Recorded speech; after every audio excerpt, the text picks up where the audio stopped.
Il y a des nuits où l'on comprend que certaines choses que l'on a faites de ses propres mains portent plus de vérité que tout ce que l'on n'a jamais dit à voix haute.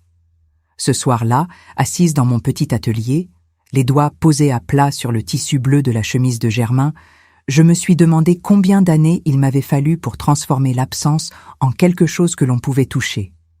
4 ans. 4 ans de ciseaux et de fils, de genoux raides et d'yeux qui piquaient sous la lampe. Et pourtant, en moins de 2 minutes, ma fille avait pris ce que j'avais cousu morceau par morceau et l'avait posé au fond d'un sac de déchets sans même détourner les yeux de ses invités. Je m'appelle Séraphine Moisan. J'ai 78 ans. J'habite au numéro 8 de la rue Saint-Jean, à Niort, dans une maison étroite dont la façade claire et les persiennes vert pâle font sourire les gens qui passent. C'est une maison modeste. Elle sent le tilleul en été, le café le matin, et parfois encore, quand je laisse la porte de l'atelier ouverte, elle sent la vieille toile et la laine chaude. C'est l'odeur de Germain.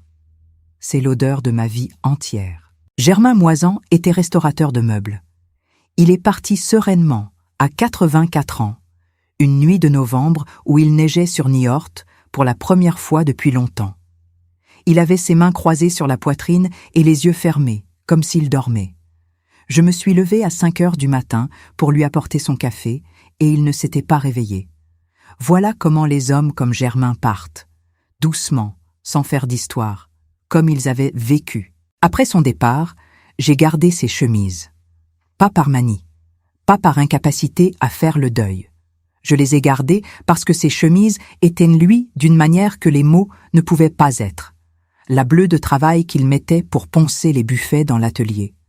La beige du dimanche, celle du marché, celle des dimanches lents où il lisait le journal à voix basse. La blanche des grands jours.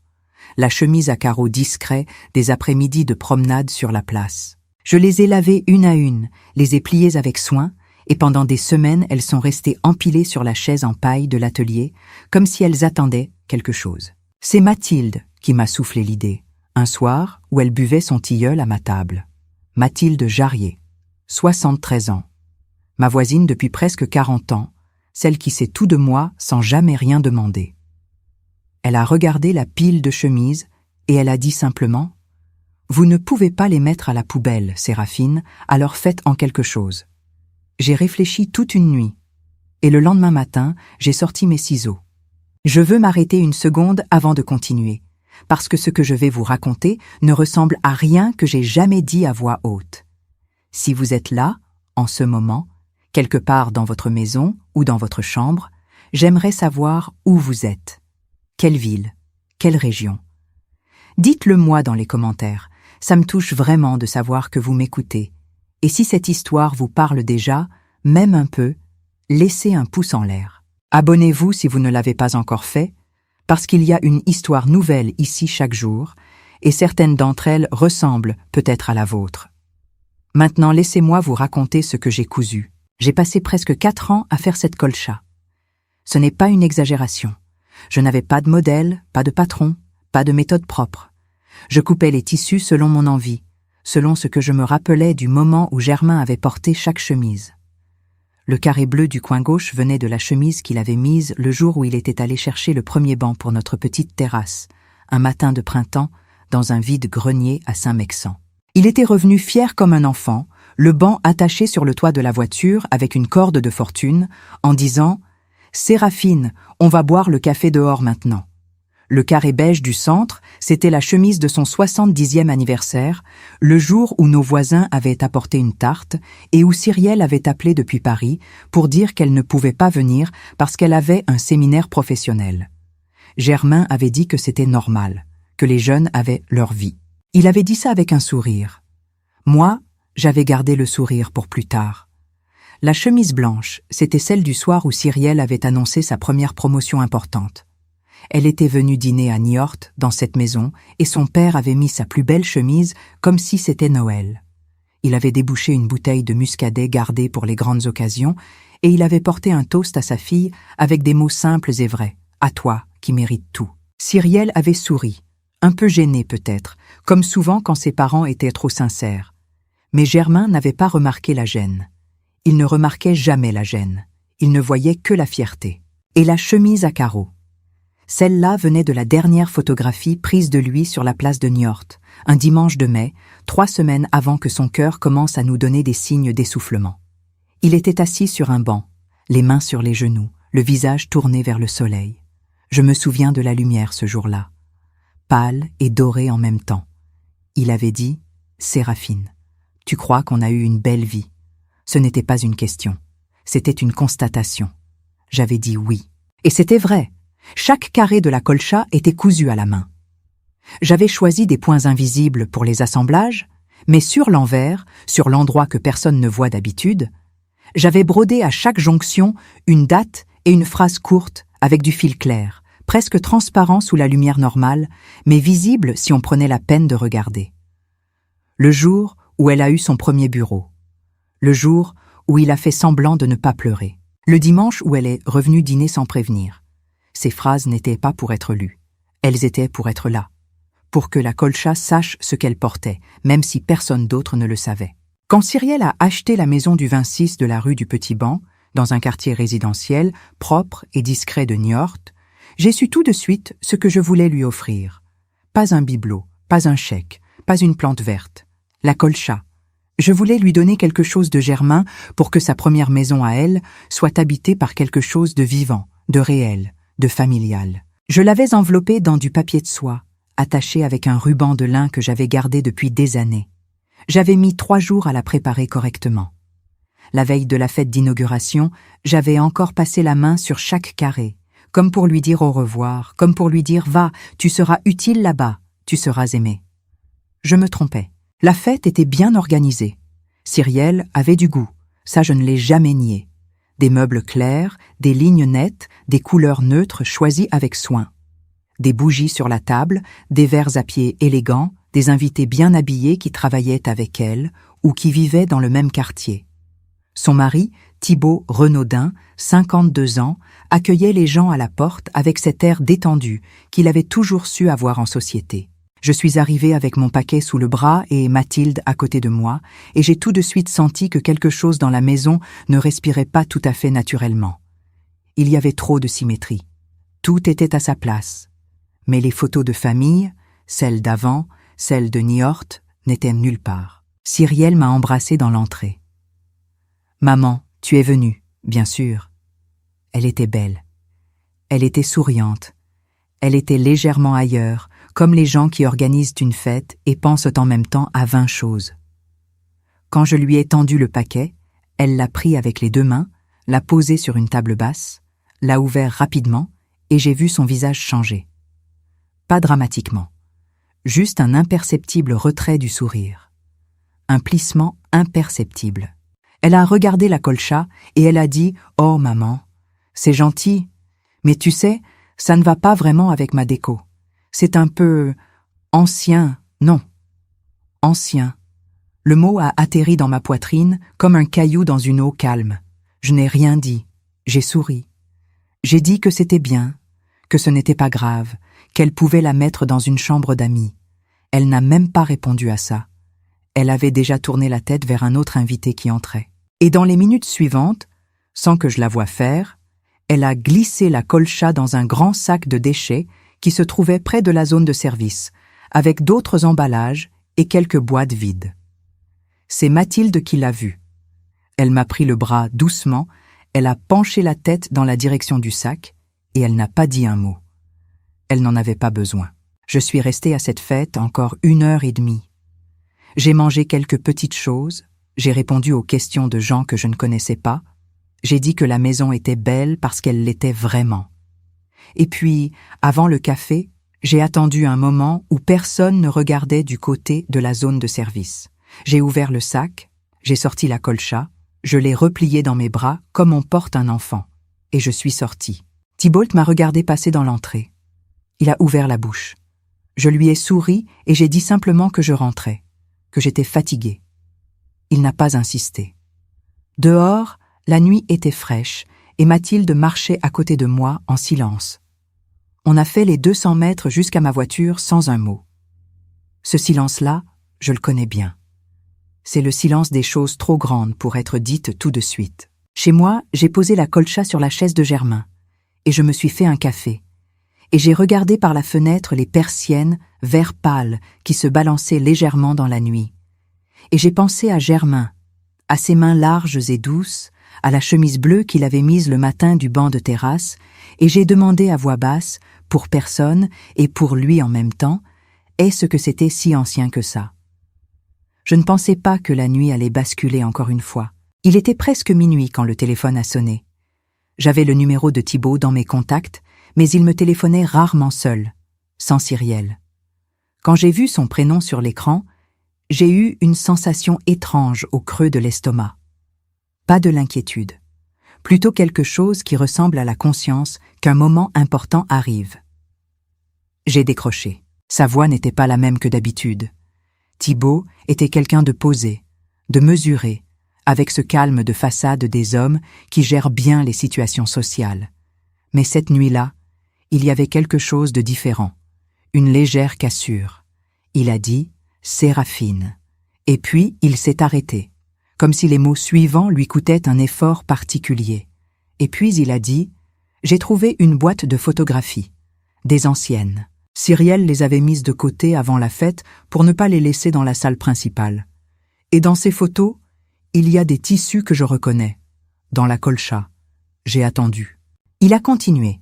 Dans une photo, Germain est dans le jardin. Il porte une chemise bleue. C'est exactement le bleu du coin gauche de la colcha. Dans une autre, il tient une bouteille à la main et il porte la chemise beige. Et dans une troisième, il vous tient par l'épaule à la porte de la maison avec la chemise blanche. Séraphine, est-ce que Cyrielle savait de quoi était faite cette colcha? Il y a eu un silence. Un vrai silence. Le genre de silence qu'on ne remplit pas parce que ce qu'il contient est déjà trop plein. Et puis j'ai dit, elle savait que c'était banal les chemises de son père. Ce qu'elle ne savait peut-être pas, c'est que chaque morceau venait d'un jour où il s'est enorgueilli d'elle. Je vous dis maintenant, parce que je vous sens proche, même à travers l'écran, que prononcer cette phrase m'a coûté quelque chose. Pas des larmes. Je n'avais plus les larmes des grands chagrins, mais quelque chose de physique, comme si l'air autour de moi était devenu légèrement plus dense. Thibaut n'a pas répondu tout de suite. J'ai entendu sa respiration. Et puis, il a dit simplement « Je vais lui montrer les photos ». J'ai dit « S'il te plaît, Thibaut, n'en fais pas un scandale. La douleur n'a pas besoin de public. Elle a besoin de vérité. » Il a raccroché doucement. Et moi, dans ma maison de la rue Saint-Jean, j'ai posé le téléphone sur la table de la cuisine, j'ai regardé la colcha sur la chaise de Germain et j'ai passé la main sur le carré bleu une fois, très lentement. Comme pour lui dire, il a compris. Quelqu'un a compris. Si vous êtes encore là avec moi, je veux vous remercier du fond du cœur. Est-ce qu'il y a parmi vous quelqu'un qui a déjà fabriqué quelque chose de ses mains pour quelqu'un qu'il aimait, quelque chose qui portait une histoire que l'autre n'a pas su lire? Si oui, écrivez dans les commentaires ce que c'était. Je lis chaque message. Laissez un pouce en l'air si cette histoire vous touche. Partagez-la avec quelqu'un qui a besoin d'entendre qu'il n'est jamais trop tard pour regarder vraiment ce que les gens qu'on aime nous ont donné. Abonnez-vous si vous voulez savoir ce qui s'est passé le lendemain matin, parce que ce que Thibaut a fait ensuite a changé quelque chose d'irréversible. Le lendemain, Thibaut avait appelé Loïc Bernon. Je ne savais pas encore cela au moment où ça s'est produit. Loïc Bernon, 61 ans, était évaluateur de textiles anciens. Un homme précis et calme, avec des lunettes rondes et des mains de chercheur, quelqu'un qui avait passé sa vie à comprendre ce que les tissus racontent sur les familles qui les ont portés. Thibaut avait trouvé son nom je ne sais comment, peut-être par un ami commun, peut-être simplement parce qu'il avait cherché quelqu'un capable de lui dire la vérité sur ce qu'il tenait entre les mains. Il lui avait apporté la colcha le matin même. Et Loïc l'avait examinée pendant plus d'1 heure, avec ses instruments, avec ses doigts, avec cette patience des gens qui savent que les objets parlent si on leur laisse le temps de le faire. Il avait identifié les techniques. Des poings à la main, invisibles par devant, serrés comme ceux qu'on apprend de sa mère ou de sa grand-mère. Des bords renforcés, doublés, comme si la personne qui cousait savait que ce tissu devait durer longtemps. Et puis il avait retourné la colcha. Et il avait vu les broderies sur l'envers, Chaque jonction entre les carrés portait une inscription brodée avec un fil presque transparent. Des dates, des phrases courtes. Le jour où elle a eu son premier bureau. Le jour où il a fait semblant de ne pas pleurer. Le dimanche où elle est revenue dîner sans prévenir. Loïc avait photographié chaque inscription. Et il avait dit à Thibaut quelque chose que celui-ci m'a répété plus tard, avec la voix de quelqu'un qui réalise quelque chose tardivement. Cette colcha n'est pas un souvenir. C'est un journal de vie cousu dans du tissu. Quand Thibaut a montré les photographies de ses broderies à Cyrielle, ce soir-là, ma fille a dit qu'elle ne savait pas, qu'elle n'avait pas regardé, qu'elle n'avait pas eu le temps. Et les photos de Germain, là, devant elle, avec les chemises reconnaissables une à une, étaient une preuve qu'elle ne pouvait pas contredire. Elle savait, au moins en partie. Elle savait que c'étaient les chemises de son père. Et elle n'avait pas demandé pourquoi. Elle n'avait pas eu la curiosité du souvenir. Elle avait eu la certitude du jugement esthétique. C'est là que la deuxième douleur a commencé. Pas pour moi cette fois, pour Thibaut. Parce que cet homme, que je n'avais jamais jugé particulièrement sensible, avait compris en une nuit ce que sa femme n'avait pas compris en 46 ans. Que les objets simples et maladroits que ses parents lui avaient donnés n'étaient pas des aveux de pauvreté. Ils étaient des cadeaux de gens qui n'avaient pas d'autre langue pour dire « je t'aime » que celle des mains. Je pense souvent à la façon dont Cyrielle avait appris à parler de ses parents à ses collègues.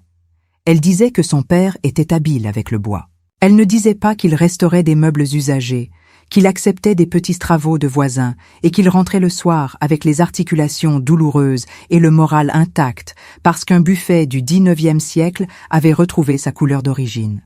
Elle disait que sa mère aimait la couture. Elle ne disait pas que je réparais les vêtements des dames du quartier pour quelques euros par mois, que j'avais installé mon atelier improvisé dans un coin de la cuisine parce que la lumière y était meilleure, et que Germain s'endormait parfois dans son fauteuil en m'écoutant piquer la machine le soir. Il y a une honte sociale qui ne ressemble pas à la honte ordinaire. Ce n'est pas la honte d'avoir fait quelque chose de mal. C'est la honte de venir de quelque part de trop simple pour les endroits où on veut aller. Cyrielle avait cette honte depuis longtemps. Je le savais. Je ne lui en avais jamais rien dit parce que je pensais que c'était sa vie, ses choix, son chemin. Les enfants ne doivent pas leurs parents à leurs ambitions. Mais il y a une limite à ce que l'amour d'une mère peut regarder sans frémir. Et cette limite, c'était un sac de déchets et la chemise bleue de Germain. Je dois vous dire quelque chose d'important avant de continuer. Parce que peut-être, parmi vous, il y en a qui ont vécu quelque chose de similaire. Pas forcément une colcha. Pas forcément une fête. Mais ce moment où quelque chose que vous avez fait avec tout ce que vous étiez a été regardé par quelqu'un que vous aimiez et n'a pas été vu. Ce moment-là existe dans beaucoup de vies. Il prend des formes différentes. Mais il fait toujours le même bruit intérieur. Ce bruit de quelque chose qui se ferme doucement, mais définitivement. Si vous avez vécu ça, écrivez dans les commentaires juste le mot vécu. Je saurai. Et vous saurez que vous n'êtes pas seul. Likez cette vidéo si vous pensez que quelqu'un dans votre entourage a besoin de l'entendre.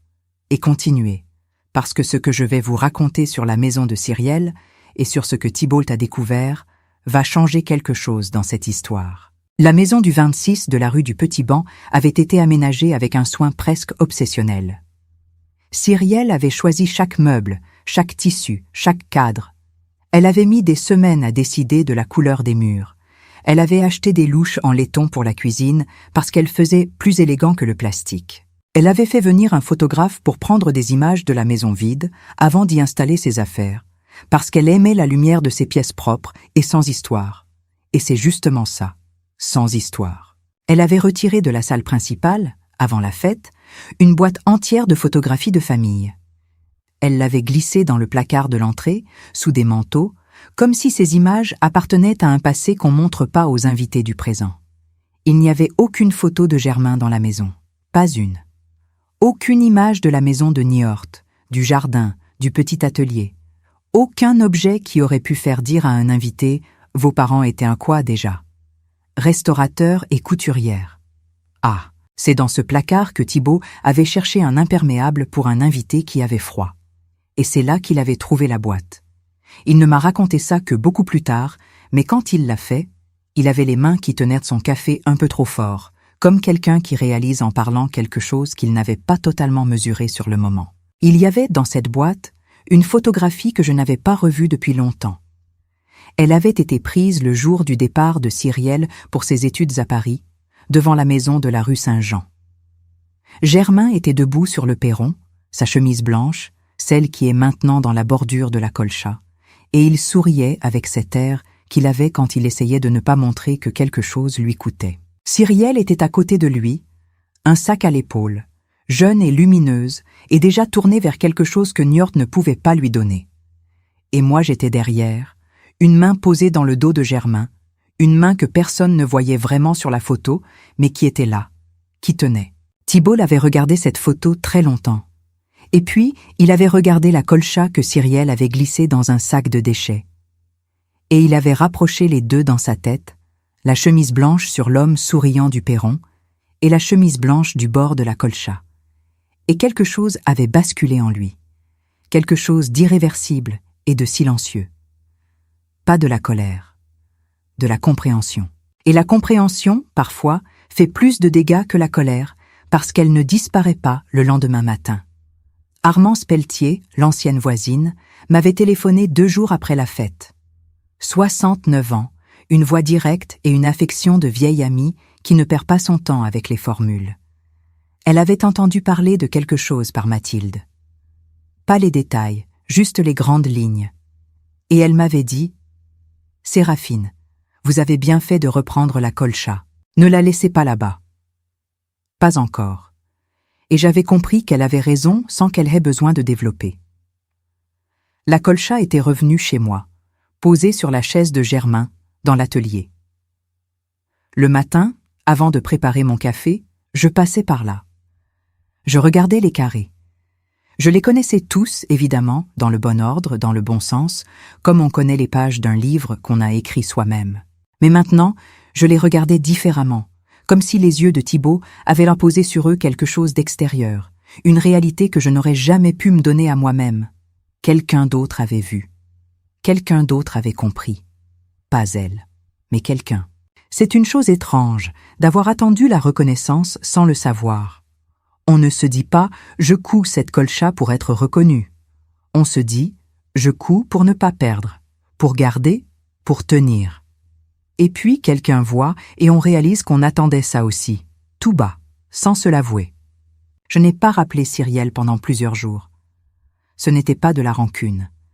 C'était quelque chose de plus calme et de plus grave. Je savais qu'une conversation viendrait, qu'il faudrait que cette conversation soit vraie et lente et qu'elle ne soit pas gâchée par la précipitation. Les choses importantes demandent du temps pour être dites correctement. Germain me l'avait appris, lui qui ne parlait pas souvent mais qui, quand il parlait, avait toujours trouvé le bon mot au bon moment. En attendant, j'ai continué ma vie de la rue Saint-Jean. Le mardi avec Mathilde pour le marché. Le mercredi à l'atelier, où j'avais quelques petits travaux de retouche pour des dames que je connaissais depuis des années. Le jeudi à l'église, pas par obligation, mais parce que j'aimais le silence particulier des nefs le matin, ce silence habité qui n'a rien à voir avec le silence des maisons vides.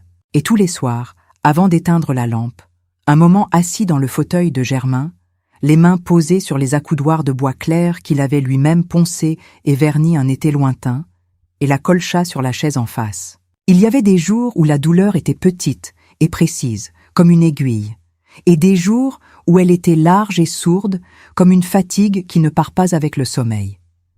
Mais il n'y avait pas de jour sans la certitude que j'avais fait ce qu'il fallait, que la colcha méritait d'être reprise, que Germain méritait d'être souvenu autrement que dans un sac de déchets entre des emballages de boutique chic. Je veux m'arrêter encore une fois, parce que je sens que certains d'entre vous ont peut-être envie de fermer cette vidéo et d'aller appeler leur mère, ou leur père, ou quelqu'un qu'ils n'ont pas appelé depuis trop longtemps. Faites-le. Je suis sérieuse. Faites-le avant de continuer à écouter. Et quand vous revenez, laissez-moi un commentaire pour me dire d'où vous appelez, quelle ville, quel pays, quelle heure il est là-bas. Je lis tout. Abonnez-vous si vous voulez entendre la suite, parce que le moment où Cyrielle est finalement venue chez moi, avec la colcha dans les bras, est quelque chose que je n'oublierai jamais. Et ce qu'elle a trouvé dans mon carnet de notes va lui ôter toutes ses défenses d'un coup. C'est Mathilde qui m'avait suggéré le carnet. Pendant toutes ces années de couture, elle m'avait dit « Notez. Notez d'où vient chaque carré. Notez ce que vous vous rappelez. Pas pour les autres, pour vous, pour que ça ne disparaisse pas avec vous. » Et j'avais suivi son conseil. Dans un carnet à couverture noire que j'avais acheté à la papeterie de la rue de la Préfecture, j'avais noté chaque pièce. Numéro du carré dans la colcha, couleur du tissu, position, et ce que je me rappelais du moment. Parfois une ligne, parfois un paragraphe entier, parfois juste une date et un lieu. Ce carnet était posé dans le tiroir de l'atelier, sous une boîte de boutons en nacre que j'avais gardée depuis des décennies. Je ne l'avais jamais montré à personne. Il ne m'était jamais venu à l'idée que quelqu'un d'autre que moi en aurait besoin un jour. C'est souvent comme ça avec les choses importantes. On les garde pour soi non par égoïsme, mais parce qu'on ne s'imagine pas que leur valeur puisse être partagée. On se dit, ce n'est que ma mémoire, ce n'est que mon souvenir, pourquoi cela intéresserait-il quelqu'un d'autre? On a tort.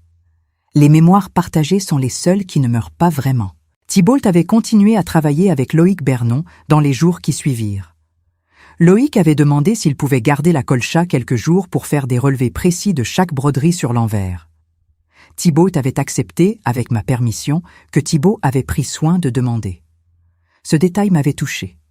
Qu'il demande. Qu'il comprenne que la colcha était à moi, même si c'est Cyrielle qui l'avait reçue en cadeau.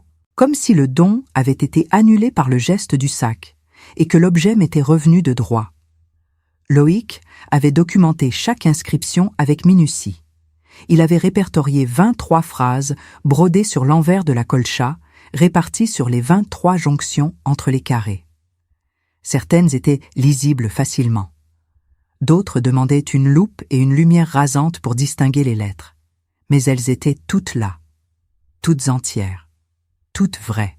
Quand il m'a envoyé son rapport par courrier, avec des photographies agrandies de chaque inscription, j'ai pris le temps de les lire une à une, assise dans l'atelier, avec le café qui refroidissait à côté. Et j'ai pleuré pour la première fois depuis longtemps. Pas de désespoir, de reconnaissance, de me voir moi-même dans ce que j'avais fait sans tout à fait m'en rendre compte. Toutes ces années à coudre en pensant que je cousais pour garder Germain. Et en réalité, je cousais aussi pour dire à Cyrielle tous les jours où son père l'avait aimé en silence, tous les jours où il avait attendu son appel, tous les jours où il avait fait semblant que le vide de son absence ne pesait rien du tout. Une mère qui coude, ce n'est pas simplement une femme qui travaille le tissu. C'est une femme qui dit avec ses mains ce que les mots ne savent pas porter sans casser quelque chose. La suite ne serait pas simple, je le savais. Cyrielle viendrait. Il faudrait qu'elle regarde. Il faudrait que les mots soient trouvés, pas pour blesser davantage, mais pour que la vérité reste entière et debout entre nous, même si c'était dur à tenir. Je n'avais pas peur de cette conversation. J'avais 78 ans. J'avais enterré mon mari, j'avais élevé une fille seule pendant des années difficiles, j'avais cousu dans le noir quand les fins de mois ne tenaient qu'à un fil. Une conversation difficile avec ma propre enfant, je pouvais la tenir. Ce que je ne savais pas encore, c'est que ce serait elle qui arriverait avec la colcha dans les bras, qu'elle la tiendrait comme quelqu'un qui porte quelque chose de trop lourd et de trop précieux en même temps, que son visage, pour la première fois depuis longtemps, n'aurait plus rien à vendre. Ce que je ne savais pas encore, c'est que ce serait elle qui arriverait avec la colcha dans les bras, qu'elle la tiendrait comme quelqu'un qui porte quelque chose de trop lourd et de trop précieux en même temps, que son visage, pour la première fois depuis longtemps, n'aurait plus rien à vendre. Elle est arrivée un mercredi matin, 10 jours après la fête. J'étais dans l'atelier, en train de reprendre l'ourlet d'un manteau pour une dame que je connaissais depuis 30 ans, quand j'ai entendu le portail de la rue Saint-Jean. J'ai reconnu ses pas. Cyrielle a toujours marché d'une certaine façon, avec cette légère précipitation dans le premier pas et ce ralentissement imperceptible avant d'arriver à destination, comme si elle avait besoin du dernier mètre pour décider ce qu'elle allait dire. Thibault était avec elle. J'entendais leur voix basse dans le couloir, et puis plus rien, et puis la porte de l'atelier qui s'ouvrait. Elle tenait la colcha dans une housse de tissu propre, beige, fermée avec un lien de coton. Elle l'avait donc sortie du sac de déchets et mise dans quelque chose de digne. Ce geste-là, avant même qu'elle ait dit un mot, m'a dit quelque chose d'important. Pas qu'elle avait compris. Pas encore. mais qu'elle essayait de commencer à comprendre, ce qui est une chose différente et plus honnête. « Bonjour maman. »« Bonjour Cyrielle. » Thibault s'est arrêté dans l'encadrement de la porte, les mains dans les poches, avec cet air de quelqu'un qui sait qu'il est là pour soutenir, mais qui a eu l'intelligence de comprendre que cette conversation n'était pas la sienne. Je lui ai fait signe de s'asseoir. Il a pris la chaise près de la fenêtre, celle qui est un peu basse et qui oblige à tenir les genoux relevés, et il n'a plus bougé. Cyrielle s'est avancée vers la grande table de l'atelier. Elle a posé la housse délicatement, presque avec cérémonie, et elle l'a ouverte. La colcha est apparue dans la lumière du matin, et quelque chose dans la façon dont la lumière tombait sur les carrés ce jour-là m'a frappé. Le bleu de la chemise de Germain était presque exactement la couleur du ciel dehors. Je ne l'avais pas remarqué les autres fois. Je l'ai remarqué ce matin-là, et j'ai pensé que c'était peut-être son façon à lui d'être présent dans la pièce. Je lui ai dit de s'asseoir aussi. Elle a hésité une seconde, comme si rester debout lui donnait encore un avantage qu'elle n'était pas prête à abandonner, et puis elle s'est assise, en face de moi, de l'autre côté de la table, avec la colcha ouverte entre nous comme quelque chose qui attendait d'être dit. Je lui ai demandé si elle voulait du café. Elle a dit non. J'en ai quand même préparé un pour moi, lentement, parce que j'avais besoin de ces 2 minutes-là pour décider comment commencer. Quand je suis revenue à la table, j'ai ouvert le tiroir sous la tablette de l'atelier, j'ai sorti le carnet noir et je l'ai posé entre la colcha et moi. Elle a regardé le carnet. Elle ne l'avait jamais vu. Elle ne savait pas qu'il existait. J'ai dit « Avant de parler, je voudrais que tu fasses quelque chose. Je voudrais que tu regardes la colcha. Vraiment, carré par carré. » Elle a fait ce que je lui demandais. Elle ne l'a pas fait avec légèreté. Elle a pris le temps et je voyais à ses mains, à la façon dont elles effleuraient les tissus, qu'elle commençait à sentir quelque chose qu'elle n'avait pas senti le soir de la fête. La différence entre regarder un objet et regarder ce qu'un objet contient. Quand elle est arrivée au carré bleu du coin gauche, je lui ai dit « Celle-là, c'est la chemise qu'il portait le matin où il est allé chercher le banc de la terrasse. Tu avais 12 ans. Il m'avait dit que vous aviez une terrasse maintenant. Vous étiez une vraie famille de gens qui boivent le café dehors. C'est ce qu'il m'avait dit. Exactement ces mots. Elle n'a pas répondu. Elle a regardé le carré bleu. Quand elle est arrivée au carré beige, j'ai dit « Celle-là, c'est son 70e anniversaire. Tu avais appelé pour dire que tu ne pouvais pas venir. » Il avait dit que c'était normal. Il avait dit ça avec un sourire que j'ai gardé dans les yeux depuis ce jour-là. Sa main s'est immobilisée sur le tissu beige. « Et le carré blanc, j'ai dit. Le soir où tu avais annoncé ta première promotion. Il avait mis sa plus belle chemise. Il avait débouché le muscadet qu'il gardait pour les grandes occasions. Il avait dit « À toi, qui mérite tout. » Tu te souviens de ce soir-là. Ce n'était pas une question. C'était une vérification. Et à la façon dont ses yeux ont bougé, j'ai su qu'elle se souvenait. J'ai ouvert le carnet. Je lui ai dit que pendant toutes les années de couture, j'avais noté d'où venait chaque morceau, ce que je me rappelais, pour ne pas oublier, pour que les tissus ne soient pas seulement des tissus. Elle a regardé mes notes. L'écriture serrée, un peu penchée, comme toujours depuis que j'ai eu un léger tremblement dans la main droite. Les dates, les lieux, les petites phrases. Elle lisait lentement, et je la laissais lire sans l'interrompre, parce que certaines choses ont besoin du silence pour arriver là où elles doivent aller. Il y avait une entrée dans le carnet qui parlait du carré à carreaux discret, celui de la chemise de la dernière photographie sur la place de Niort. J'avais écrit « Le dimanche de mai où il a demandé si on avait eu une belle vie ». J'ai répondu oui, il le savait déjà. Il voulait seulement l'entendre une dernière fois de ma bouche. Je n'ai compris ça que 3 semaines plus tard. Cyrielle a levé les yeux du carnet. Ses mains tenaient le livre à 2 paumes, comme on tient quelque chose qu'on ne veut pas laisser tomber. Et elle a dit « Je ne savais pas que tu avais noté tout ça. » J'ai répondu « Tu n'avais pas demandé. » Ce n'était pas un reproche. C'était la vérité la plus simple. Elle n'avait pas demandé.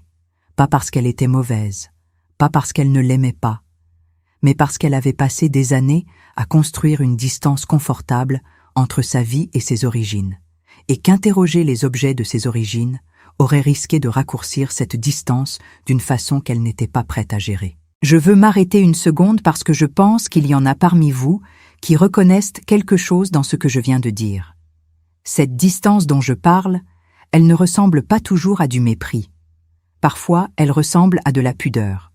Parfois, à de la timidité. Parfois, à une façon de se protéger de quelque chose qu'on n'est pas encore assez fort pour regarder en face.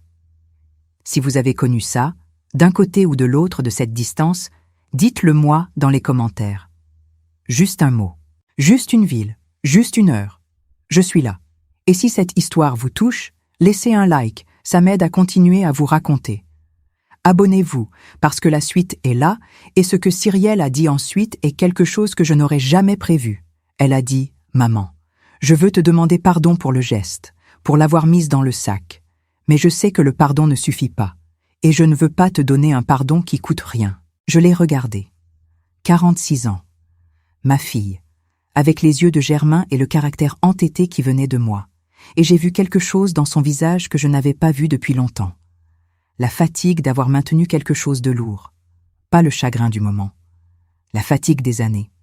De toutes les années à retravailler sa propre histoire pour qu'elle ressemble à ce qu'elle voulait que les autres voient. Je lui ai dit, le problème, Cyrielle, ce n'est pas que tu n'as pas su d'un coup. Le problème, c'est la vitesse. Cette vitesse à juger quelque chose d'ancien sans lui laisser le temps de parler. Cette certitude que ce qui ne correspond pas à tes meubles ne peut pas avoir de valeur.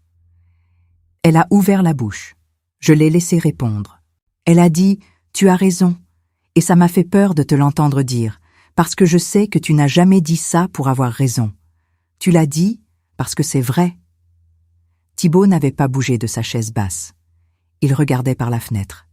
Il y avait dans son silence une qualité particulière.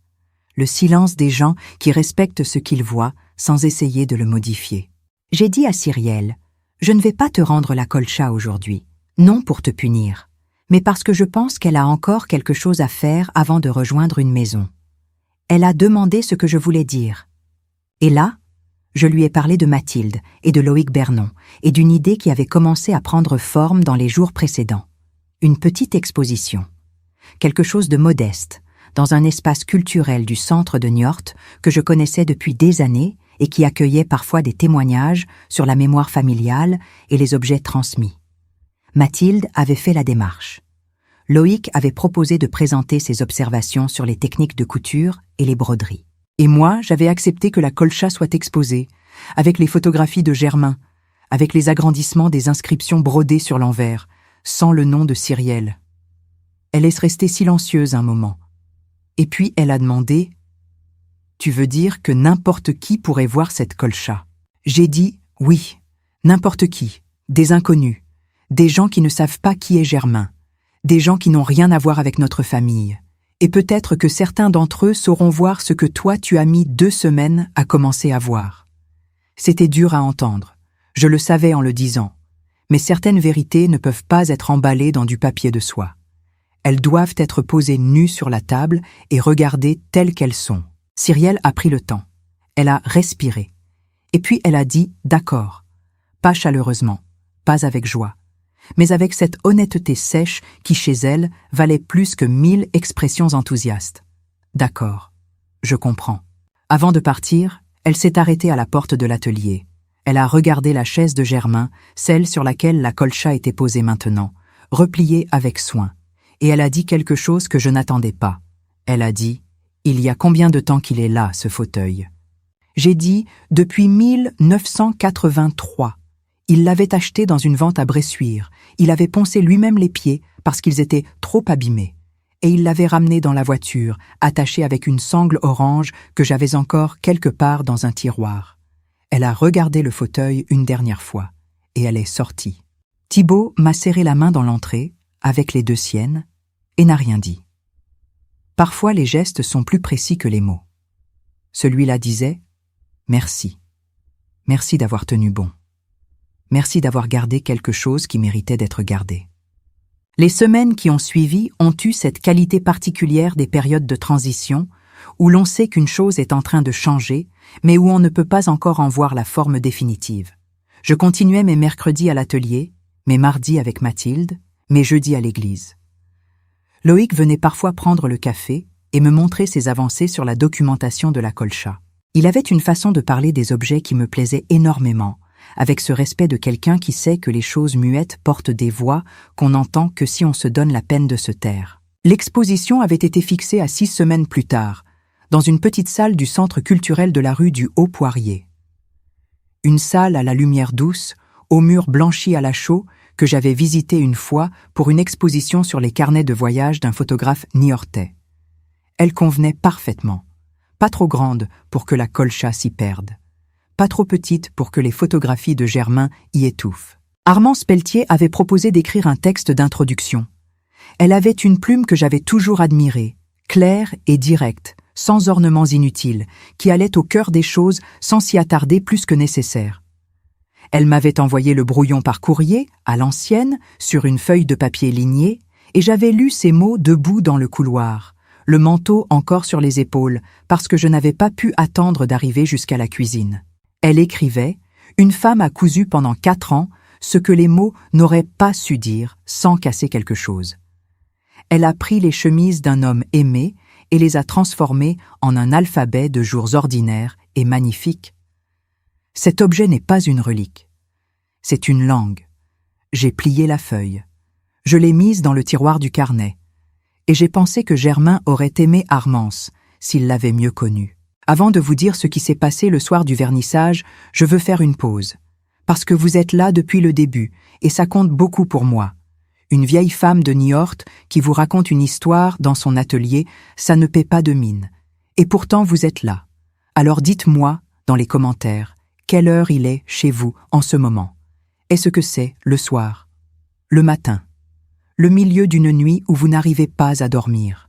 Je veux savoir. Et s'il y a quelqu'un que vous aimez qui fabrique des choses avec ses mains et à qui vous n'avez pas encore dit merci, pensez-y ce soir.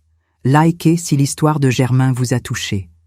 Partagez avec quelqu'un qui coude, qui taille, qui construit, qui crée en silence. Et continuez avec moi, parce que ce soir du vernissage a changé quelque chose de définitif. Le soir de l'exposition était un jeudi de la fin du mois. Il faisait frais, ce genre de fraîcheur propre du début d'automne qui sent encore un peu l'été finissant. Mathilde était passée me chercher à 18h30, avec son imperméable beige et son sac en cuir marron, et nous avions marché jusqu'au centre culturel, à pas tranquille, comme on marche quand on sait qu'on arrive à quelque chose d'important et qu'on veut laisser le trajet exister pleinement. La colcha était accrochée sur un grand cadre en bois clair, tendu avec des épingles fines qui ne la blessaient pas, dans la lumière d'un projecteur à faible intensité qui en révélait les textures sans brutaliser les couleurs. De chaque côté, sur de petits supports en bois, les photographies de Germain, le jardin et la chemise bleue, la bouteille de cidra et la chemise beige, le perron et la chemise blanche, et la place de Niort sous le soleil pâle et la chemise à carreaux. En dessous de chaque photo, une légende écrite à la main par Loïc, sobre et juste, qui disait simplement ce que le moment était. Il y avait aussi, sur un pupitre de lecture, les agrandissements des broderies de l'Anvers. 23 inscriptions reproduites en grand format avec la date et la phrase de chacune. Les gens s'arrêtaient devant ce pupitre plus longtemps que devant les autres éléments de l'exposition. Je les regardais lire. Je voyais leur visage changer au fur et à mesure qu'ils avançaient dans les inscriptions. Le jour où elle a eu son premier bureau. Le jour où il a fait semblant de ne pas pleurer. Le dimanche où elle est revenue dîner sans prévenir. Ces phrases qui n'étaient pas écrites pour être lues par des étrangers avaient, dans cet espace public, une dignité particulière. Elles prouvaient quelque chose que les objets beaux et chers ne prouvent jamais. Qu'une vie simple peut être habitée d'une grandeur que personne n'a besoin d'homologuer. Il y avait une 30aine de personnes ce soir-là, des gens de la ville, des connaissances de Mathilde, des amis de Loïc, 2 professeurs d'une école d'arts appliqués, une femme que je ne connaissais pas, venue seule, qui est restée très longtemps devant la photographie du perron et qui est repartie sans parler à personne, mais avec les yeux rouges. Je me suis demandé quelle chemise elle reconnaissait dans la sienne. Et Cyrielle est venue. Je ne savais pas qu'elle viendrait. Elle ne m'avait pas dit qu'elle viendrait. Elle est apparue vers 20h, seule, sans Thibaut, dans un manteau sobre que je ne lui avais jamais vu, avec cet air de quelqu'un qui a décidé quelque chose avant d'entrer et qui s'y tient. Elle ne m'a pas cherché des yeux en entrant. Elle est allée directement vers la colcha. Je l'ai regardée de loin. Je ne me suis pas approchée. Mathilde avait posé sa main sur mon bras comme si elle avait su que j'en aurais besoin, et je lui étais reconnaissante de ce geste précis. Cyrielle s'est arrêtée devant la colcha, et elle y est restée longtemps. Puis elle est allée vers les photographies, l'une après l'autre, puis vers le pupitre des broderies. Et je l'ai vue, de loin, poser son doigt sur l'une des inscriptions agrandies, la toucher comme si le papier pouvait transmettre quelque chose que les yeux ne suffisaient pas à recevoir. Elle est repartie avant de venir me voir. Elle a traversé la salle, elle a pris son manteau sur le porte-manteau de l'entrée, et à la porte, elle s'est retournée une fraction de seconde dans ma direction. Nos regards se sont croisés. Elle n'a pas souri. Je n'ai pas souri. Il n'y avait pas besoin de sourire. Il y avait quelque chose entre nous en ce moment qui était beaucoup plus grand que les sourires. Sur le chemin du retour, cette nuit-là, Mathilde et moi avons marché lentement. Il n'y avait presque personne dans les rues. Les façades de Niort étaient claires sous les lampadaires, et l'air sentait l'humidité des feuilles. Mathilde a dit, à un moment, « Germain aurait été content ce soir. » J'ai dit oui, et ça a suffi pour le reste du trajet. Ce que j'ai découvert dans les jours suivants, c'est que plusieurs personnes qui avaient vu l'exposition avaient parlé à d'autres personnes qui en avaient parlé à d'autres encore, et que quelques demandes étaient arrivées à Loïc pour savoir si l'exposition pouvait se prolonger ou se déplacer dans un autre espace de la ville. Ce n'était pas de la célébrité, c'était quelque chose de beaucoup plus modeste et de beaucoup plus réel. C'était la reconnaissance que certains objets faits à la main par des gens ordinaires portent une vérité que les musées et les galeries cherchent souvent dans des œuvres conçues expressément pour être regardées. Loïc m'a téléphoné 2 semaines après l'exposition pour me dire qu'une enseignante d'une école de couture de Poitiers souhaitait correspondre avec moi sur les techniques de broderie de l'envers que j'avais utilisées. Il avait l'air un peu étonné que ma méthode intéresse quelqu'un professionnellement. Moi, je n'étais pas étonné. Germain m'avait souvent dit que les gens qui apprennent par la nécessité finissent par inventer des façons de faire que les écoles n'enseignent jamais, parce qu'elles n'ont jamais eu à se débrouiller avec si peu.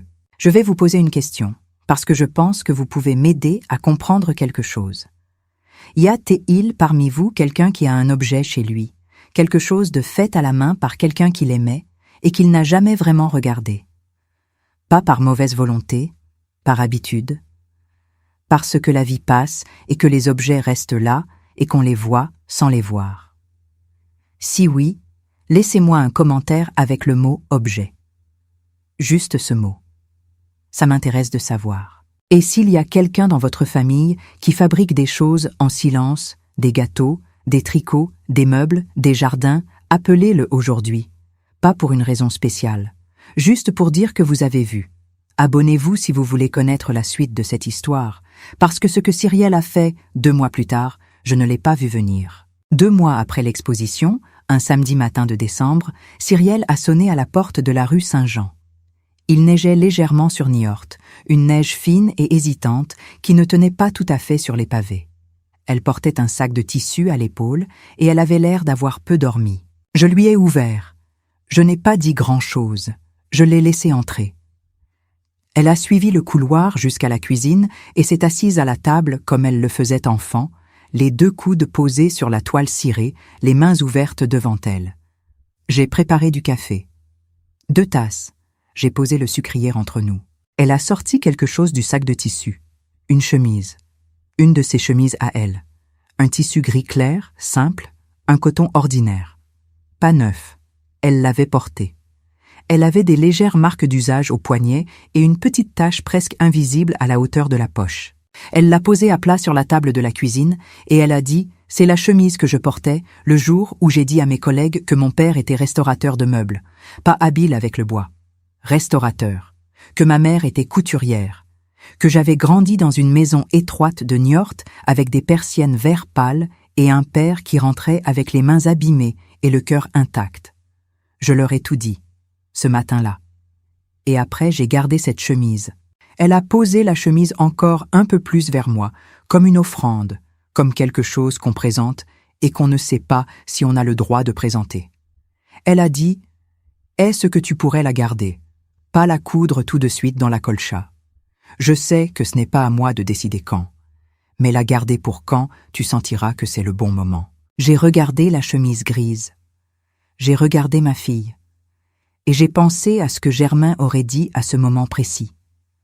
Quelque chose de simple et de juste, comme il savait toujours trouver.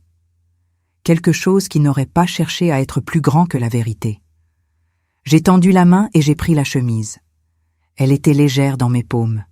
Elle sentait le froid du dehors et quelque chose de neutre, de propre, de sincère. J'ai dit « Je la garde ». Elle a pleuré alors. Pas beaucoup, pas de façon spectaculaire, juste quelques larmes rapides qu'elle a essuyées avec le dos de la main, à la manière des gens qui ont honte de pleurer et qui pleurent quand même parce qu'il y a des moments où le corps décide à la place de la tête. Et moi, je n'ai rien fait pour atténuer ces larmes, ni pour les encourager. Je les ai laissées être là, parce qu'elles méritaient d'être là. Je lui ai dit « Tu ne seras pas dans la colcha avant que tu aies compris une chose, Cyrielle. » Elle a levé les yeux. J'ai dit « La simplicité n'est pas une honte. Ton père restaurait des meubles parce qu'il aimait redonner une vie à ce qui était abîmé. Je cousais des vêtements parce que j'aimais que les choses durent. Ce n'était pas de la pauvreté de caractère. C'était du caractère tout court. Et si tes collègues te jugent différemment maintenant que tu leur as dit la vérité, alors soit tu trouves d'autres collègues, soit tu leur apprends à regarder autrement. Mais tu ne reprendras plus jamais une histoire qui est la tienne et tu ne la retravailleras plus pour la rendre présentable. » Elle a dit oui. Un seul mot, mais le bon.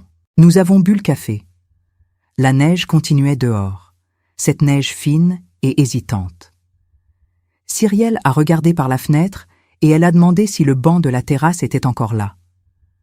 Je lui ai dit qu'il était sous l'appentis depuis novembre, enveloppé dans une bâche, comme chaque hiver depuis que Germain l'avait rapporté de Saint-Mexan. Elle a souri. Ce sourire-là, petit et vrai, m'a rappelé un autre sourire, un sourire d'enfant, le sourire d'une petite fille qui regardait son père poncer un meuble dans l'atelier et qui aimait le bruit de la ponceuse sans savoir encore pourquoi. Après qu'elle fut repartie, j'ai pris la chemise grise et je l'ai portée dans l'atelier. Je l'ai pliée avec soin. Je l'ai posée sur la chaise de Germain, à côté de la colcha repliée. Et j'ai regardé les deux ensemble un long moment. La colcha avec ses 23 carrés de son histoire à lui, et la chemise grise qui attendait de trouver sa place dans quelque chose de plus grand qu'elle-même. Il y avait dans cet atelier, à ce moment précis, quelque chose que je n'aurais pas su nommer exactement quand j'avais commencé à coudre. Quelque chose qui ressemblait à la continuation.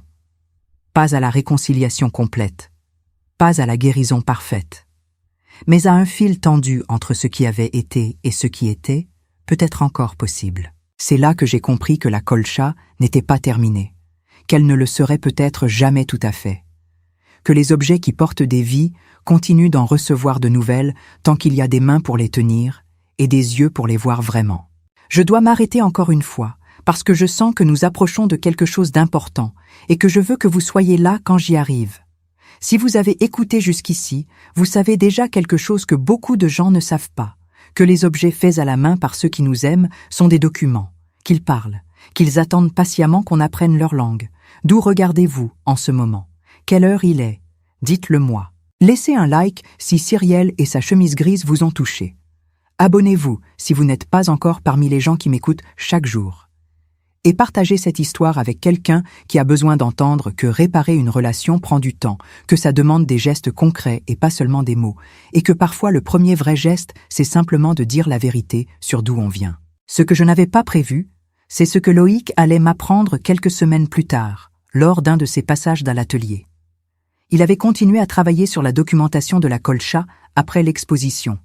Non par obligation, mais par curiosité professionnelle et en examinant une nouvelle fois certains carrés sous une lumière différente, il avait découvert quelque chose que moi-même je n'avais pas mis là consciemment. Dans le tissu bleu de la chemise de travail de Germain, il y avait une petite reprise invisible à l'œil nu.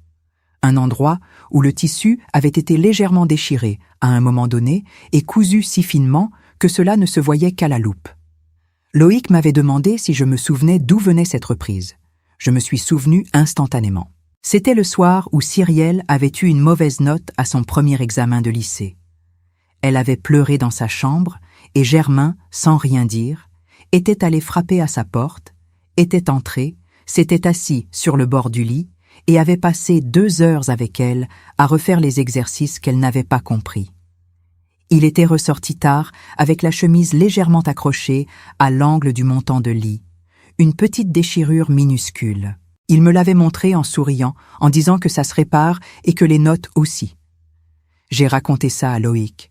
Il a noté quelque chose dans son carnet à lui, et il m'a dit quelque chose que je pense souvent depuis « Vous n'avez pas cousu des carrés de tissu, Séraphine. Vous avez cousu des actes. » Cette phrase est restée. Elle est restée avec la même solidité que les points de l'envers de la colcha, ces points invisibles par devant et parfaitement serrés par derrière. Elle est restée parce qu'elle était vraie d'une façon que je n'aurais pas su exprimer moi-même, et que les bonnes phrases ont cette qualité de dire exactement ce qu'on a vécu sans qu'on sache encore comment le formuler. Germain avait cousu des actes toute sa vie.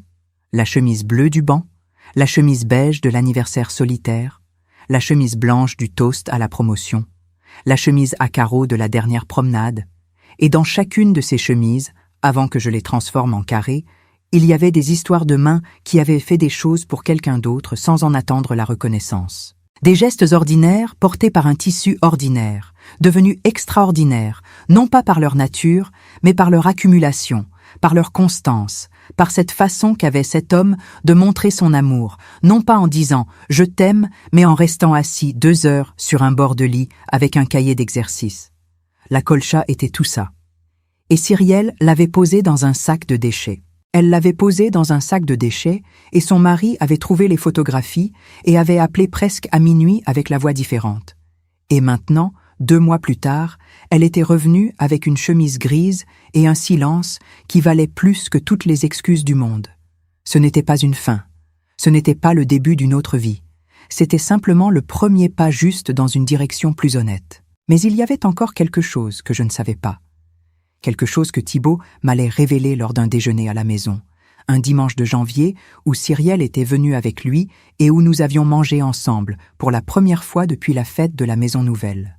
Un repas simple comme ceux que j'aimais faire, une soupe d'abord, puis du lapin à la moutarde, puis du fromage que j'avais acheté au marché du mardi. Après le café, Thibaut avait sorti quelque chose de la poche intérieure de sa veste. Une petite enveloppe, ancienne, avec mon adresse écrite dessus à l'encre bleue légèrement délavée.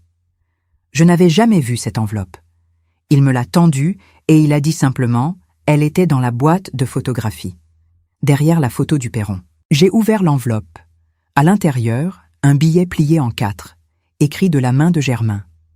Une écriture que j'aurais reconnue entre 1000, grande et légèrement penchée vers la droite, avec ce déliement dans les lettres finales qu'il avait depuis qu'il avait appris à écrire dans une école de village du Deux-Sèvres. Le billet disait « Si Cyrielle lit ça un jour, dis-lui que son père a été fier d'elle chaque matin de sa vie, même les matins où elle ne lui a pas téléphoné. Surtout ces matins-là. » Il y avait un silence complet autour de la table. La soupe était finie. Le lapin aussi. Le fromage attendait.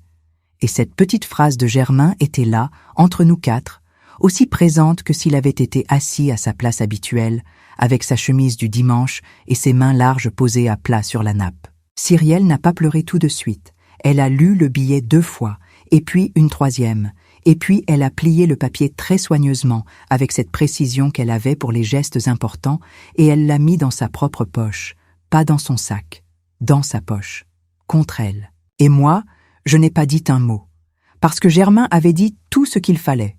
Parce que certaines choses n'ont pas besoin de commentaires. Parce que les hommes qui savent aimer sans faire de bruit méritent que leur silence soit respecté même quand leurs mots arrivent enfin. Ce soir-là, après le départ de Cyrielle et de Thibaut, je suis allé dans l'atelier.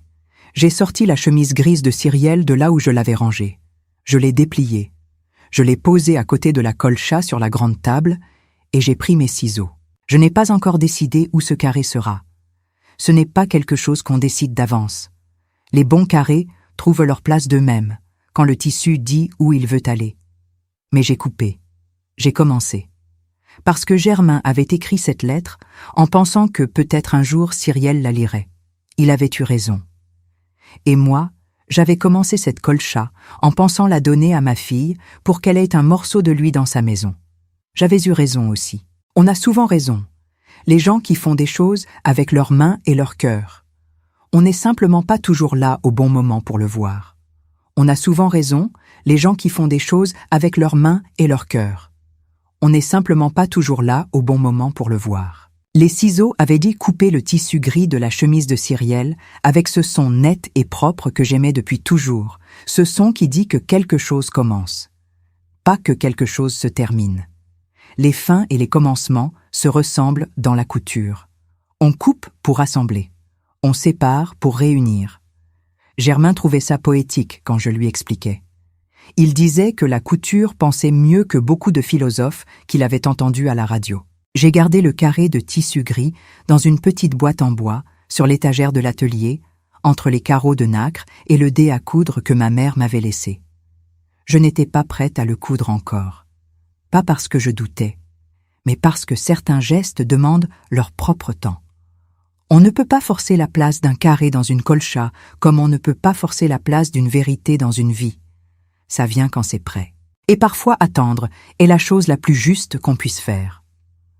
Le printemps est arrivé sur Niort comme il arrive toujours, timidement d'abord, avec ces journées qui hésitent entre le froid et la douceur, et puis d'un seul coup, une matinée où l'on ouvre les persiennes et où l'air a changé de couleur. Ce matin-là, j'ai sorti le banc de la terrasse de sous la pentisse. J'ai enlevé la bâche orange avec soin, j'ai regardé le bois que Germain avait fini lui-même il y a si longtemps, et j'ai passé la main sur le bras gauche qu'il avait poncé plus longuement parce qu'il y avait un nœud dans le bois qui résistait. Le nœud était encore là. Lisse maintenant, mais là. Germain aussi était encore là, dans ce nœud poli par sa patience. J'ai posé le banc à sa place habituelle, face aux persiennes vert pâle, avec une vue sur le petit carré de jardin où les premières herbes du printemps commençaient à pointer. Et je suis rentré faire du café. En revenant sur la terrasse, j'ai posé ma tasse à la même place où Germain posait la sienne, sur le bras droit du banc, et j'ai pensé que c'était une façon de prendre le café ensemble encore. Mathilde est passée ce matin-là, comme souvent le samedi. Elle avait apporté des sablés de la boulangerie de la rue de la Préfecture, ceux avec le sucre glace qu'elle savait que j'aimais depuis des décennies. Nous avons mangé nos sablés sur la terrasse, dans le soleil tiède, et Mathilde m'a demandé comment j'allais vraiment. Pas comment je me portais. Comment j'allais vraiment. C'est une question que seuls les très vieux amis savent poser correctement. J'ai dit que j'allais bien d'une façon que je n'avais pas prévue, que quelque chose s'était déposé en moi depuis la nuit du téléphone de Thibaut et la venue de Cyrielle avec sa chemise grise. Un calme. Pas le calme du résigné, pas le calme de quelqu'un qui a renoncé à attendre. Plutôt le calme de quelqu'un qui a compris que certaines choses n'ont pas besoin d'être résolues pour être en paix. Que la réconciliation complète n'est pas toujours la destination. Que parfois la destination c'est simplement d'avoir dit la vérité et de l'avoir entendue. Mathilde a mordu dans son sablé et elle a dit « Tu as toujours été plus sage que tu ne le croyais, Séraphine. » Et j'ai ri. Parce que Germain disait exactement la même chose, avec exactement les mêmes mots, et que parfois, les gens qui nous aiment le mieux finissent par dire les mêmes choses, comme si l'amour avait un vocabulaire commun. Je veux m'arrêter ici pour vous demander quelque chose. Est-ce que vous avez un ami comme Mathilde dans votre vie? Quelqu'un qui sait poser la vraie question au bon moment. Quelqu'un qui apporte des sablés quand vous n'avez pas demandé de sablés, mais qui sait que vous en avez besoin. Si vous avez cette chance, dites-le dans les commentaires. Juste un prénom, juste une ville. Et si vous pensez à quelqu'un en ce moment, envoyez-lui un message aujourd'hui, pas demain. Aujourd'hui. C'est le genre de message qui arrive toujours au bon moment même quand on ne le planifie pas. Likez cette vidéo si elle vous a appris quelque chose sur les façons de montrer l'amour qu'on n'apprend pas à l'école. Et abonnez-vous si vous n'êtes pas encore là, parce que chaque jour ici, il y a une histoire nouvelle d'une femme qui a tenu bon pour quelque chose de vrai. Les semaines de printemps avaient leur propre rythme, différent des autres saisons. Plus de lumière le soir, ce qui signifiait plus de temps à l'atelier après le dîner, une lampe posée près de la chaise de Germain, la colcha sur la grande table, et parfois les mains qui travaillaient sans que la tête ait besoin d'y penser, ce genre de travail automatique qui laisse libre l'espace intérieur pour quelque chose d'autre que les gestes. Dans cet espace, je pensais souvent à la lettre de Germain, à cette petite phrase, même les matins où elle ne lui a pas téléphoné. Surtout ces matins-là. J'avais réfléchi longtemps à ce surtout. Ce n'était pas du reproche dans ce mot. Germain n'avait pas le reproche dans sa nature. C'était autre chose. C'était la reconnaissance que l'amour paternel est souvent le plus silencieux des amours, celui qui occupe le plus de place dans le cœur sans jamais réclamer de surface dans la conversation.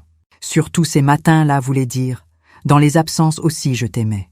Dans le silence de ton téléphone aussi tu étais présente pour moi. L'amour n'a pas besoin du son pour exister. Cyrielle avait gardé la lettre dans sa poche ce dimanche de janvier. Je me demandais parfois si elle l'avait encore sur elle, si elle la transportait comme on transporte un objet fétiche, quelque chose qui porte chance non par superstition mais par poids réel. Je ne lui ai pas demandé. Ce n'était pas à moi de demander. Cette lettre était entre elle et son père, dans un espace qui n'avait pas besoin que j'y entre. Mais un matin d'avril, elle m'a appelé. Pas un appel ordinaire, pas le genre d'appel pour vérifier que je n'avais besoin de rien ou pour annoncer une visite. Un appel avec une voix différente, plus lente, comme quelqu'un qui parle depuis un endroit intérieur qu'elle n'ouvre pas souvent. Elle m'a dit « Maman, j'ai lu la lettre de papa à voix haute hier soir, à Thibaut. Je ne l'avais encore jamais lue à voix haute. J'ai attendu. » Elle a dit « Ça fait un bruit différent, une phrase dite à voix haute. On entend des choses qu'on n'entend pas en la lisant dans sa tête. » J'ai dit « Tu as raison. » Elle a demandé « Est-ce qu'il le savait, que je l'aimais ?» Et là, j'ai eu la certitude absolue de ce que je voulais lui répondre. Une certitude que je n'aurais peut-être pas eue un an plus tôt, avant tout ça, avant la colcha dans le sac et le téléphone de Thibaut et l'exposition et la chemise grise sur la table de la cuisine. J'ai dit « Il le savait depuis le premier jour. Les pères comme lui savent. Ils savent même quand leurs enfants ne savent pas encore comment le dire. » Elle a été silencieuse un moment. Puis elle a dit merci. Juste ce mot. Merci. Et j'ai su que c'était le mot le plus complet qu'elle pouvait trouver pour ce qu'elle voulait dire. Après cet appel, je suis allée dans l'atelier. J'ai sorti le carré de tissu gris de la petite boîte en bois. Je l'ai posé sur la table à côté de la colcha. Et j'ai su, pour la première fois depuis que j'avais gardé ce carré en attente, que c'était le moment. Pas parce que tout était résolu. Pas parce que la relation entre ma fille et moi était redevenue ce qu'elle n'avait jamais tout à fait été. Mais parce que quelque chose d'honnête existait maintenant entre nous. Quelque chose qui n'avait pas besoin d'être parfait pour être réel. J'ai pris mon aiguille et mon fil, j'ai cherché la bonne place sur la colcha. Et j'ai trouvé un endroit, dans la bordure, légèrement à droite du carré de la chemise blanche, entre le blanc du soir de la promotion et le carreau du dernier dimanche de mai. Un endroit qui n'était pas le centre. Cyrielle m'avait dit elle-même qu'elle savait qu'elle n'était pas encore au centre. Mais qui était là, présent, réel, à sa place dans la bordure de quelque chose qui existait bien avant elle et qui existerait bien après. J'ai cousu le carré gris avec les mêmes points invisibles que tous les autres. Et sur l'envers, avec mon fil clair, j'ai brodé une date et une phrase. La date du matin de décembre où elle était venue avec la chemise sous le bras. Et la phrase, le jour où elle a dit la vérité sur d'où elle venait. Ce n'était pas une condamnation. C'était un fait, un beau fait. Le plus beau peut-être de cette colcha entière. Loïc Bernon est passé quelques jours plus tard, comme par hasard, avec une bouteille de cidre de la région qu'il avait trouvée dans une épicerie fine du centre. Il a vu le nouveau carré tout de suite. Les gens qui regardent les objets avec attention voient toujours les nouveautés. Il s'est approché, il a regardé la couture, il a légèrement penché la tête et il a dit « Il y en a un nouveau ». J'ai dit « Oui ». Il a demandé si c'était ce qu'il pensait. J'ai dit que c'était le tissu de sa fille. Il a hoché la tête lentement, avec l'air de quelqu'un qui comprend que certaines choses se mesurent mieux dans le silence que dans les commentaires. Et puis, il a dit « C'est bien ». Et c'était exactement la bonne chose à dire. Nous avons bu le cidre sur la terrasse, dans l'après-midi du printemps, avec Mathilde qui était arrivée entre-temps avec ses sablés comme chaque samedi, et Armand Speltier qui passait par là et qui s'était arrêté parce qu'elle avait vu de la lumière dans le jardin. Nous étions 4 sur le petit banc et autour, avec nos verres de cidre, dans la lumière de mai. Et j'ai pensé que Germain aurait exactement aimé cette scène. Ces gens simples et bons, ce cidre ordinaire. Ce banc qu'il avait rapporté d'une vente de Saint-Mexan et qu'il avait poncé lui-même parce que le bois résistait. Je veux vous demander quelque chose à ce moment de l'histoire, parce que nous approchons de la fin et que je veux que vous soyez vraiment là. Quelle heure est-il chez vous en ce moment? Regardez l'horloge et dites-le moi dans les commentaires. Et dites-moi aussi si vous avez chez vous quelque chose fait à la main par quelqu'un que vous avez aimé. Une couverture, un meuble, une confiture, un jardin, quelque chose qui porte des mains dans sa matière.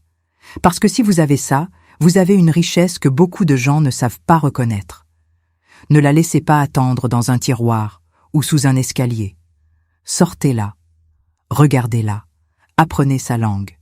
Et si cette histoire vous a aidé à voir quelque chose de cette façon, laissez un like, ça me dit que j'ai bien fait de parler. Abonnez-vous si vous voulez revenir ici chaque jour. Il y a une nouvelle histoire qui attend. L'été est arrivé, et avec lui les vacances de Cyrielle et Thibaut, qu'ils ont passées en partie à Niort. Pas toutes les vacances. Cyrielle avait encore ses rythmes, ses engagements, sa vie construite loin de la rue Saint-Jean. Mais une dizaine de jours pendant lesquels elle est venue déjeuner plusieurs fois, pendant lesquels Thibaut a réparé le volet de la chambre qui grinçait depuis 2 hivers, pendant lesquels nous avons pris le café du matin sur la terrasse, avec le banc et les persiennes vert pâle et l'air de juillet qui sentait le tilleul du grand voisin. Un soir, Cyrielle s'est assise dans l'atelier. Pas pour parler d'abord, juste pour être là. Elle regardait les carreaux de fil sur l'étagère, les boîtes de boutons, la chaise de Germain, la colcha pliée sur la table, et au bout d'un moment, elle a demandé si elle pouvait la déplier. Je lui ai dit oui, et elle l'a ouverte sur la grande table, avec précaution, en dépliant chaque pli comme on déplie quelque chose de précieux. Et elle a regardé, vraiment regardé, pas avec les yeux du soir de la fête qui cherchaient si ça correspondait à ses meubles, avec des yeux différents, des yeux qui ont appris entre-temps à voir ce que les choses contiennent et pas seulement ce qu'elles montrent. Elle a mis longtemps. Elle a identifié les carrés un à un. Elle avait retenu ce que je lui avais dit dans l'atelier ce mercredi de mars. Le bleu du banc, le beige de l'anniversaire, le blanc de la promotion, le carreau de la dernière promenade. Elle les retrouvait tous. Et quand elle est arrivée au nouveau carré, le gris, dans la bordure à droite du blanc, elle s'est arrêtée et elle l'a regardé longtemps sans rien dire. Et puis elle a retourné la colcha pour regarder l'envers. Elle avait su, je crois, qu'il y aurait quelque chose là, parce qu'elle m'avait vu regarder l'envers quand Loïc était venu la première fois, et elle a cherché les broderies, les unes après les autres, avec ses doigts, dans la lumière de la lampe de l'atelier. Elle lisait à voix basse, le jour où elle a eu son premier bureau, le jour où il a fait semblant de ne pas pleurer, le dimanche où elle est revenue dîner sans prévenir. Sa voix était petite et régulière, comme quelqu'un qui lit une prière qu'il apprend. Et puis elle a trouvé le dernier carré, le gris. Et elle a lu la broderie, le jour où elle a dit la vérité sur d'où elle venait. Elle n'a rien dit pendant un long moment. Elle tenait l'envers de la colcha entre ses doigts, le visage penché sur le tissu, et je ne voyais pas son expression. Et puis elle a redressé la tête et elle m'a regardé avec quelque chose dans les yeux que je n'avais pas souvent vu chez elle. Une clarté. Pas de larmes cette fois. Une clarté comme quand un temps couvert se lève et que la lumière revient d'un seul coup, nette et sans équivoque. Elle a dit « Maman ». Il y a quelque chose que je n'ai jamais dit correctement. J'ai attendu. Elle a dit « J'ai mis des années à avoir honte de vous deux. De ce que vous faisiez, de la maison, de l'atelier, des mains de papa qui s'enterrent le bois. Et pendant toutes ces années, vous avez continué à m'aimer de la même façon, comme si vous n'aviez pas remarqué que j'essayais de vous tenir à distance de ma vraie vie. Comme si ça n'avait pas compté. J'ai dit, ça comptait. Bien sûr que ça comptait. Mais l'amour d'un parent n'est pas conditionnel à la reconnaissance de l'enfant. Si c'était le cas, ce ne serait pas de l'amour. Ce serait un contrat. Elle a posé la colcha. Elle s'est levée. Et elle m'a prise dans les bras d'une façon qu'elle ne l'avait pas fait depuis très longtemps. Pas l'embrassade rapide de l'entrée et de la sortie. Une vraie étreinte. Longue et silencieuse, avec les 2 bras complets, comme quand elle était petite et qu'elle avait peur des orages et qu'elle venait chercher dans mes bras quelque chose que le monde ne pouvait pas lui donner. Je l'ai tenue. Et dans ce moment-là, dans l'atelier de la rue Saint-Jean, avec la colcha ouverte sur la table et la chaise de Germain dans l'angle et les persiennes vert pâle qui laissaient entrer le soir de juillet, j'ai senti quelque chose se défaire qui était serré depuis longtemps. Pas tout. Pas complètement. Les vieilles douleurs ne disparaissent pas d'un seul coup. Mais quelque chose s'est desserré. Quelque chose a laissé passer un peu d'air. Elle s'est écartée après un moment. Elle a regardé la colcha une dernière fois et elle a dit « Est-ce que je peux la mettre dans ma chambre, pas dans la salle de séjour ?» Dans ma chambre. J'ai réfléchi et j'ai dit oui. La chambre était le bon endroit, l'endroit privé, l'endroit où les gens sont ce qu'ils sont vraiment, sans la mise en scène du séjour et des meubles choisis pour les invités. La chambre était l'endroit où la colcha pouvait être regardée tous les matins et tous les soirs, sans témoin, sans performance, juste avec la vérité de ce qu'elle contenait. Avant de reprendre la colcha, Cyrielle l'a repliée elle-même, soigneusement, en suivant les plis naturels que le tissu avait appris depuis toutes ces années. Et elle l'a portée contre elle, avec les deux bras, de la même façon exactement dont je l'avais portée le soir de la fête, en sortant du sac de déchets. Je ne lui ai pas dit que j'avais remarqué. Mais j'avais remarqué.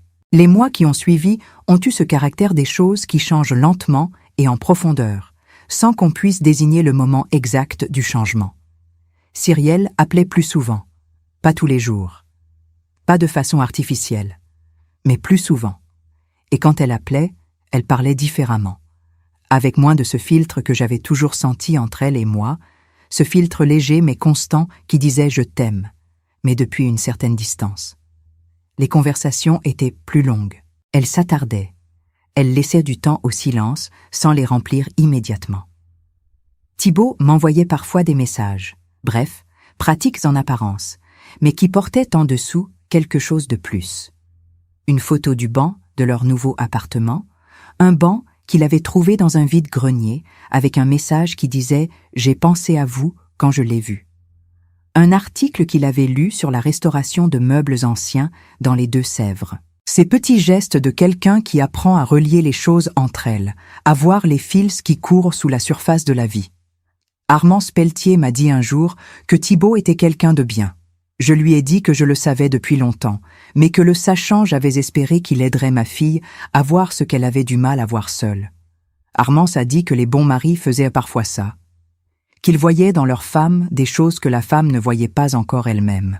Pas pour les lui imposer, mais pour les lui tenir en attendant qu'elle soit prête à les reprendre. Je veux m'arrêter ici pour vous demander si vous pensez à quelqu'un en ce moment. Quelqu'un qui vous voit d'une façon que vous n'avez pas encore appris à vous voir vous-même. Si vous avez cette chance dans votre vie, quelqu'un qui tient quelque chose de vous en attendant que vous soyez prêt à le reprendre, dites-le dans les commentaires. Pas forcément avec des mots. Juste avec une ville ou une heure ou un simple « oui », je sais de quoi tu parles. Et si cette histoire vous a touché différemment à chaque étape, si vous avez commencé avec la curiosité et fini avec quelque chose de plus proche du cœur, likez pour me le dire. Partagez avec quelqu'un qui a une mère ou un père ou un grand-parent dont les mains ont fait des choses que l'on n'a pas encore su reconnaître. Il n'est jamais trop tard pour regarder. L'automne est revenu sur Niort avec ses teintes habituelles. Les feuilles des marronniers de la rue, le ciel blanc du matin, l'odeur particulière de la pluie sur les pavés. J'ai rentré le banc de la terrasse sous l'appentis, comme chaque année, avec la bâche orange que Germain avait achetée un automne lointain parce qu'il voulait que le bois dure longtemps. Il dure. Le bois qu'on soigne dure. C'est dans cet automne-là que Loïc m'a apporté quelque chose d'inattendu.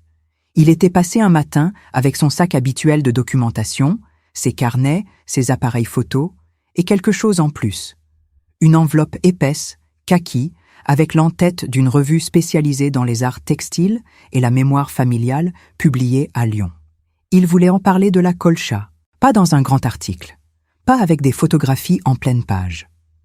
Juste une rubrique régulière qu'il tenait sur les objets ordinaires porteurs de mémoire familiale et dans laquelle il souhaitait présenter la colcha comme exemple d'une pratique qui résistait à la disparition des savoir-faire transmis.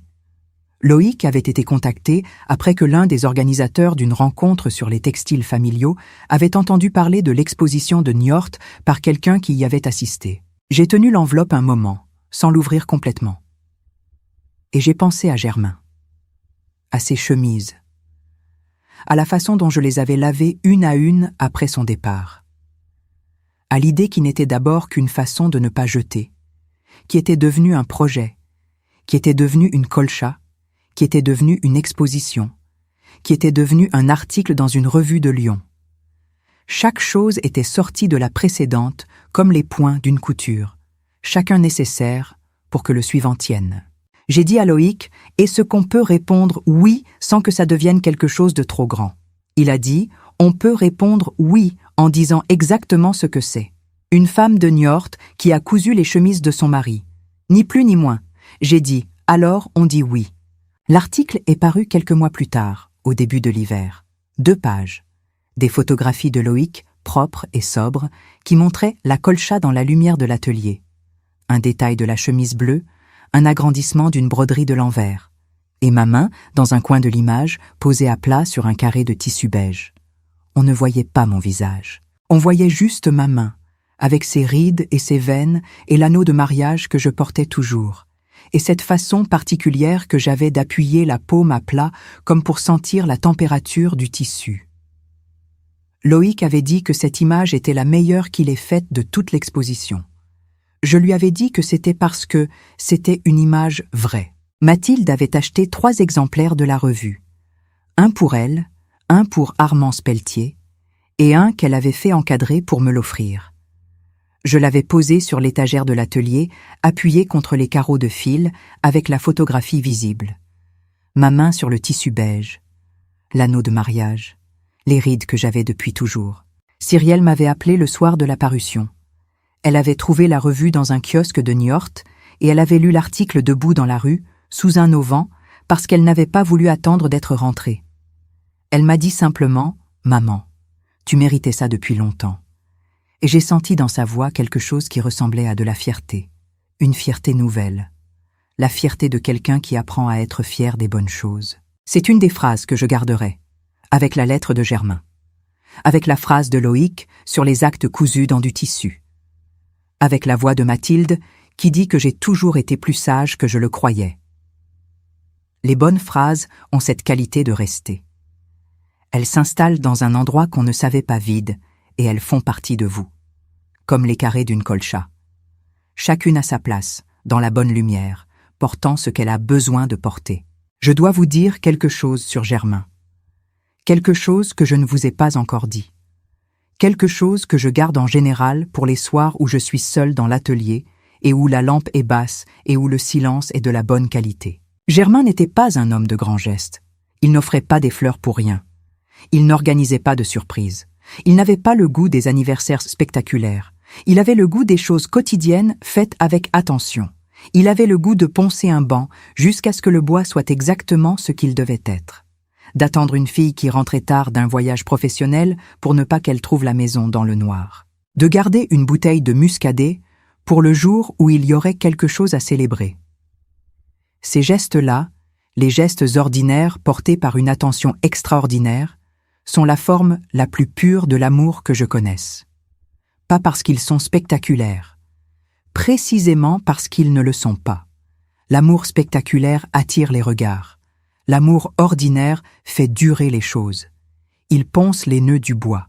Il reste dans le carré de tissu. Il est encore là, 30 ans après, dans la main d'une femme de 78 ans qui passe ses hivers à l'atelier de la rue Saint-Jean. Cyrielle a appris ça. Pas d'un coup. Pas facilement. Avec le chemin que ça demandait, les détours, les résistances, la chemise grise posée sur une table de cuisine un matin de décembre. Mais elle l'a appris. Et c'est ce qui compte. Je vous pose une dernière question avant de continuer, parce que je veux savoir. Y a-t-il quelque chose dans votre vie que vous faites avec vos mains et qui porte plus que ce qu'on voit à première vue? Un jardin, une cuisine, un tricot, un meuble réparé, une lettre écrite à la main, un gâteau fait chaque dimanche depuis 30 ans? Y a-t-il quelque chose comme ça? Et est-ce que les gens autour de vous le savent? Dites-le dans les commentaires. Parce que je pense que vous êtes peut-être en train de faire la même chose que Germain faisait. Et que quelqu'un autour de vous n'a peut-être pas encore appris à lire votre langage. Mais il n'est jamais trop tard pour enseigner. Likez si ça vous parle. Partagez avec quelqu'un qui fabrique des choses en silence. Et restez encore un moment parce que je veux vous dire comment tout ça s'est terminé vraiment. Un après-midi de ce dernier hiver, un samedi de janvier où il gelait légèrement sur les toits de Niort, Cyrielle est venue seule. Thibaut était en déplacement. Elle m'avait appelé le matin pour demander si elle pouvait venir déjeuner. J'avais dit bien sûr, j'avais fait un pot au feu, parce que c'est ce qu'on fait quand quelqu'un de la famille arrive par le froid et qu'on veut que la maison sente bon à l'entrée. Nous avions mangé dans la cuisine, avec les 2 coudes sur la toile cirée comme toujours, et la fenêtre légèrement embuée par la vapeur de la cocotte. Cyrielle avait mangé 2 fois, ce qui m'avait fait plaisir d'une façon que seules les mères comprennent. Après le repas, nous étions allés dans l'atelier avec le café, et nous avions passé l'après-midi là, dans la lumière pâle de janvier, à parler et à nous taire selon les besoins du moment. À un moment, elle a demandé si je travaillais sur quelque chose de nouveau. J'ai ouvert une petite boîte sur l'étagère. Il y avait là 2 ou 3 morceaux de tissu que j'avais gardés sans savoir encore quoi en faire. Un bout de toile à carreaux de la tablette de l'atelier qui datait des années de Germain. Un morceau de velours côtelé d'une vieille veste que j'avais gardée parce que la couleur me plaisait encore. Et quelque chose d'autre que j'avais ajouté récemment.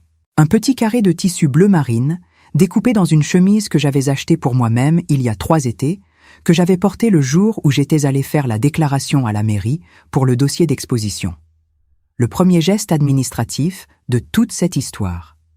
Le premier pas dans quelque chose qui avait commencé avec les ciseaux et le tissu bleu de Germain. Cyrielle a regardé les morceaux. Elle a demandé « Tu vas faire une autre colcha ?» J'ai réfléchi honnêtement et j'ai dit « Je ne sais pas encore.